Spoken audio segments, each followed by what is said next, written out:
Sir నమస్తే sir. ఏం లేదు సార్, మా దగ్గర బెడ్ ఉన్నది సార్. ఈ బెడ్ యువతలు డౌన్ అయింది సార్. మధ్యలో కొద్దిగా హైట్ వచ్చింది. ఇది వచ్చి కొబ్బరి పీచు మాదిరి ఉంటుంది సార్. ఓకే, ఈపీ షీట్ ఉందో లేదో చూస్తారా? ఈపీ షీట్ ఏం లేదు. ఆ పరుపు రివర్స్ చేసుకోండి. సంజీవని లాటెక్స్ కొత్తగా వచ్చిందండి. అవును సార్. ఈ పరుపు దానిపైన వేసేసుకోండి. దీని బెల్ట్లు వస్తాయి, 2 బెల్ట్లు వస్తాయి. పాత పరుపు బెల్ట్ వేసేసుకోండి. ఆ 70 to 80% మీ ప్రాబ్లమ్ సెట్ అయిపోతుంది. బ్యాక్ పెయిన్ వస్తాను సార్. 100% సూపర్ గా సెట్ అయిపోతుంది. ఇది పంపిస్తాను. ఈ పరుపుని మీరు దానిపైన వేసేసుకోండి. దానికి 2 ఎలాస్టిక్స్ వస్తాయి. ఇదిగోండి ఫోటోలో చూపిస్తాను చూడండి. ఇట్లా ఆ పాత పరుపుకి అలా ఎలాస్టిక్స్ 2 వేసేసుకోండి. మీకు అద్భుతం, మీ ప్రాబ్లం సాల్వ్ అయిపోతే మీరే లైవ్ లోకి వచ్చి చెప్తారు. సరే సార్, థ్యాంక్ యూ సార్. ఇప్పుడు అది ఎంత పడుతుంది సార్ అమౌంట్ సార్? ఆ సైజ్ ఎంత?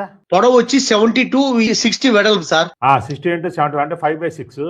యాక్సిరీస్ తోటి అయితే 16,500. ఇదిగోండి 13,000 రూపాయలండి. ఓన్లీ పరుపు వరకు 3 inches వస్తుంది. మీకు వెయిట్ కూడా ఎంత వచ్చిందనే చూపిస్తాం. పైన చూడండి 16 కిలోలు వచ్చిందండి పరుపు. ఓకే సార్, నమస్తే సార్.